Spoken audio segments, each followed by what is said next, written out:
pledge allegiance to the flag of the United States of America and to the republic for which it stands, one nation, under God, indivisible, with liberty and justice for all. Please be seated. Roll call. Trustee Tuffarelli. Yeah. Trustee Thomas. Here. Trustee Wazak. Here. Trustee Daly. Here. Mayor Fair. Here. Before we start, we're gonna, the following resolution we discussed and voted on. Resolution 020-25, election inspectors. Move the resolution. Second. Roll call. Trustee Tuffarelli. Yes. Trustee Thomas. Yes. Trustee Wazak. Yes. Trustee Daly. Yes. Mayor Fair. Yes. Resolution 021-25, approve contracts and lease agreements. Move the resolution. Second. Roll call. Trustee Tuffarelli. Yes. Trustee Thomas. Yes. Trustee Wazak. Yes. Trustee Daly.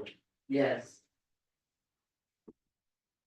Resolution 022-25, public hearing of expenditure of money under the Community Development Block Grant Program. Move the resolution. Second. Roll call. Trustee Tuffarelli. Yeah. Trustee Thomas. Yes. Trustee Wazak. Yes. Trustee Daly. Yes. All right. More discussion. Item is resolution, accept the minutes of the January 27th, 2025 board meeting. Additions or subtractions to the minutes as submitted, board? Put it on. Number two. Resolution approving parking permit fees for the year May 1st, 2025 through April 30th, 2026. We have a comparison chart in your packet. What do we need to know, Michael? Anything?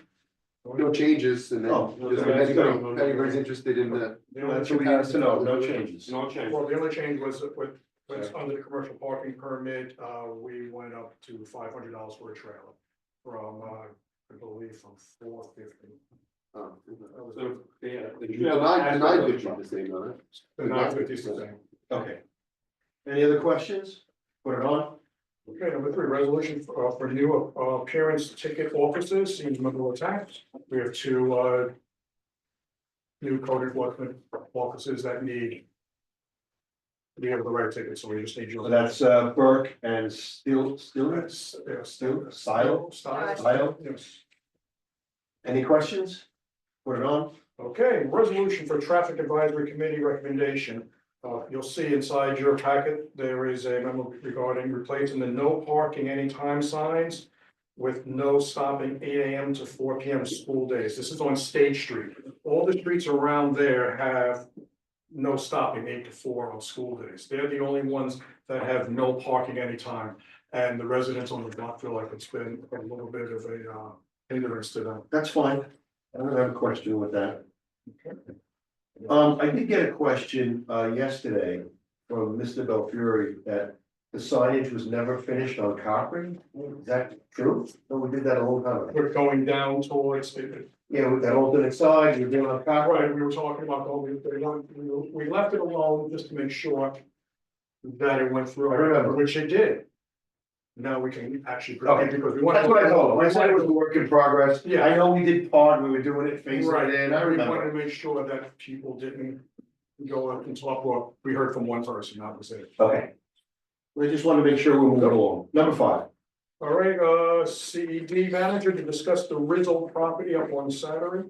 Tommy? Mayor, thank you. Rizzo property, departing Rizzo property on Saturday off of Sunrise, between Sunrise and Hawthorne over there. Yep. So they currently.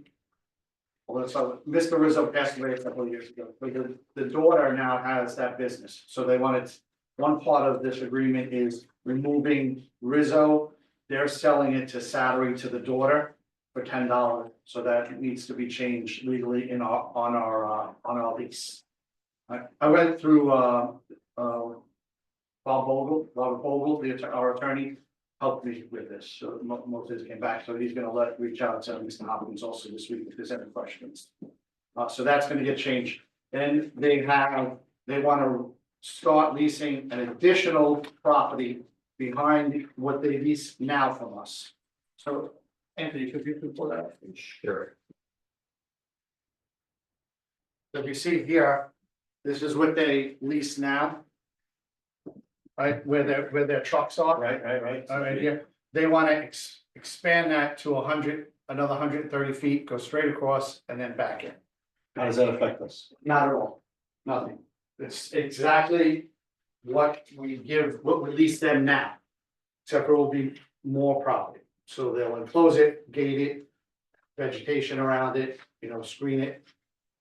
So it goes down 130 feet from the existing. So there will be some type of like fencing or something. There'll be so fencing, you can- mhm, yep, fencing and vegetation around to hide the fence also. So it doesn't, it's just an extension of what they have now. What do they use, parking? They use it for their containers, they store their containers there, their carting containers. They're a good neighbor, we had some issues, while we were doing the training center, they went around to the neighbors, they spoke to the neighbors, they bought them lunch, they said, it's a little bit, going into construction here, so our guys were coming in, their guys, Rizzo's guys were going through the, Hawthorne, and it was kind of noisy, so they went over, they apologized, won't happen again, and then they were also concerned about what it looked like, they can see it from their homes. The village, we explained to them that there's gonna be more trees on the curbside once the training center went up, and the trees went up this December. And then they're gonna have additional trees, so the residents won't see it at all. It's street or from the homes across the street. Also in this packet is their lease ends September 30th, 2025. So they want to start this lease on the new property now, February, March, and have it end in September 30th, and then both of them pick up from October 1st, so that they run concurrent all the time. We just piggybacked off the existing lease, 10-year lease, 3% increases every year. We added additional off the additional property. Yes. 100%. Council, what do we have to do? Comes out to $178,000 a year now, I think it is. who's lease, I'm sorry, who's the lease with? Now it's Rizzo Party, Rizzo. So if there are any changes, just get the proposals to me, I'll eyeball it and let you know what to do, or not to do. Any other questions for the council or Tommy?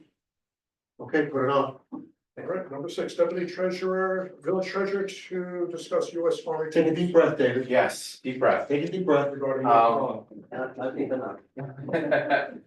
So as you all know, we've been working with the US Army Corps for about almost 2 years now, from our initial conversations with them, asking them if there was a potential solution for the problems at Mill Pond, which are mostly surrounding around sediment and debris being deposited there.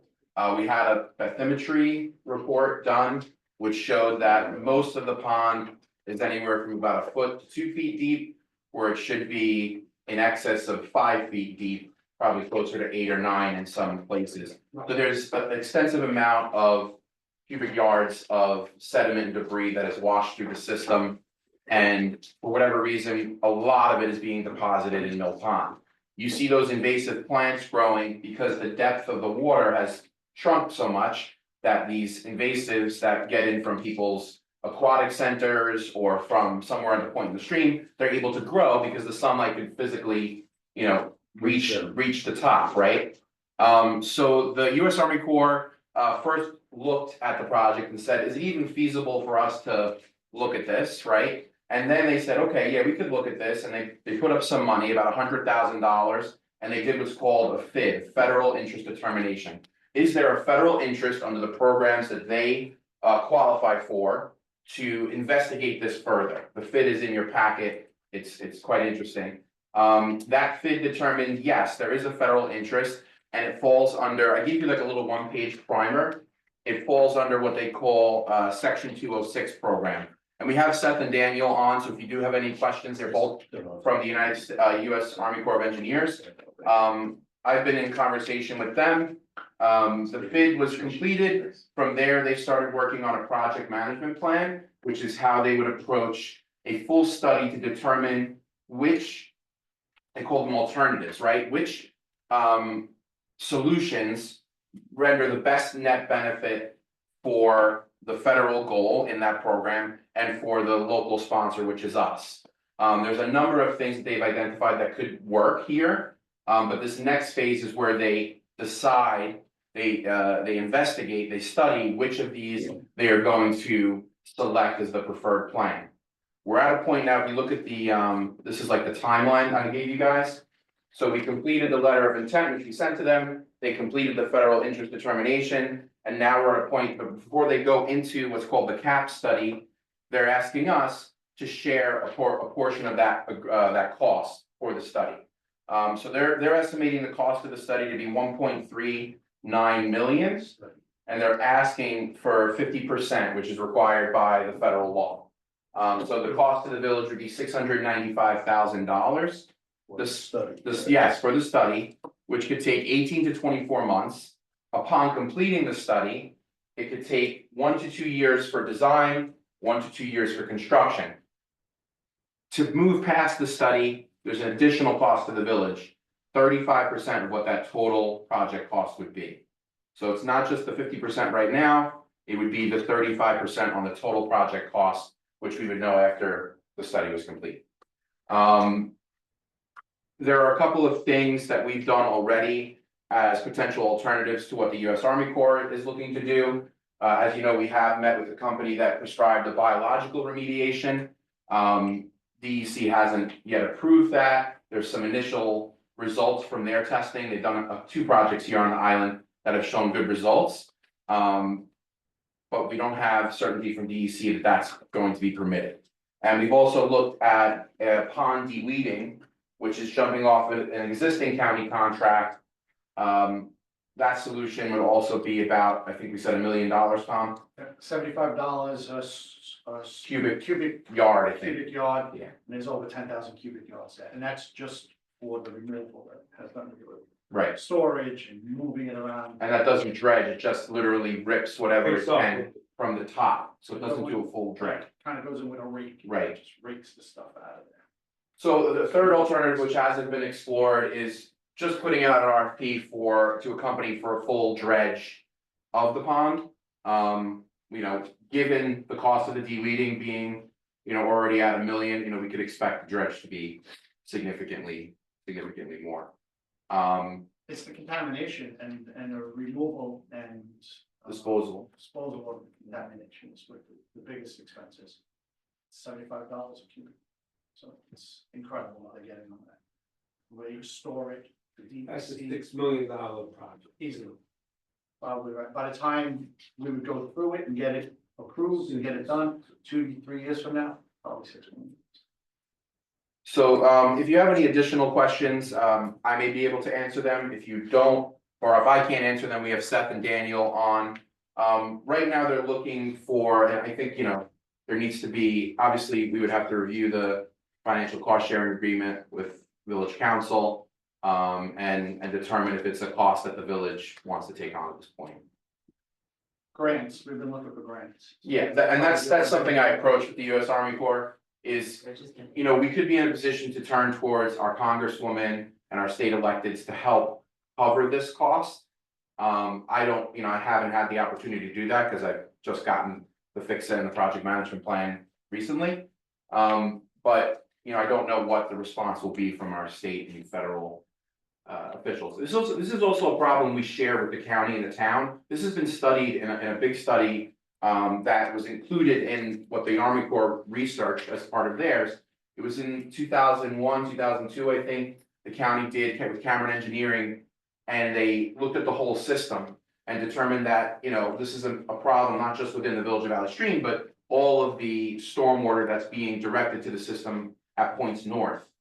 They had some proposals then, and neither the county nor the village were in a position to take that up at the time. So we're kind of still here in this spot where it is an issue, but we are looking for solutions. What happens if we do nothing? If you do nothing, the invasives will probably continue to expand. We've seen them expand across the pond. And eventually it will no longer be a pond. You could actually lose like that classification through the DEC. I don't exactly know. I could find out what that would mean if we do lose that classification. We're also faced with, so the ability for the pond to retain water, right, is an issue. If there's that much less space, there's that much less water that could be retained there. So if you want to maintain a pond that is aesthetically beautiful and purposeful for retaining water, you have to do something. There are points in our history when, when I talked to Amy Bentley and the Historical Society, where this hasn't been a deep pond. The water has dried up and there's been a stream running through it. It was particularly dredged way back when for the water reservoir system to feed the Brooklyn Waterworks. I couldn't give you a scientific answer, but maybe that's a question that representatives from the U.S. Army Corps could answer. I don't know if Seth or Aside Daniel. from that would also be, Could you water unmute needs Seth to or go Daniel? They have the ability to Oh, do okay. as themselves, it comes yeah. downstream. If it has nowhere to go, if there's nowhere for it to get to Jamaica Bay, it's just gonna back up here. So it's gonna be Village Green, the folks that live up here, up along Verona Lake. And yeah, and Ballard, and even as far as, the pool. and the park. What kind of time frame are we looking at for the Um, Army Corps of Engineer proposal? They were looking at getting the FIXA back, that's the feasibility cost share agreement that we would have to sign on to. That's accepting the 50% cost by March. I'm sure there's room. Seth or Daniel, if we weren't prepared to move on this before March, is that something, do we have time that we, could continue to discuss this and weigh our options? Oh, yeah, no, yeah, David, this is Seth Greenwald, project manager at Army Corps of Engineers, New York District. Yeah, no, we're here to work with you folks at the village. If you can't do it, I don't want to, rush you. It's just an internal mark on the wall, March 3rd. But no, don't feel pressured to. There's a lot of steps, a lot of bureaucracy, as you know. But yeah, don't feel pressured to hold that. We have time. We have time to work with you. Thank you, Seth. You guys remember the flooding that we had September, not this year, but the year before? Yeah. One of the really interesting things that was going on when that happened was the high tide wasn't met when we had all that flooding occurring. So the water was still had an outlet. It was still coming over the weir, the little drop off right at Mill Road. Yep. And it was still heading out to Jamaica Bay. But I was thinking, if that storm was a little bit later and high tide met that outflow, how much worse the flooding would have been because there was nowhere for the water to go.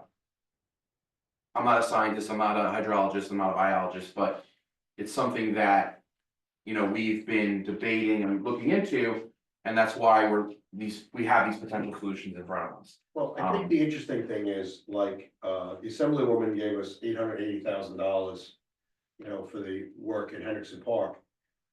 That would more than cover that for a much lesser amount. Mhm.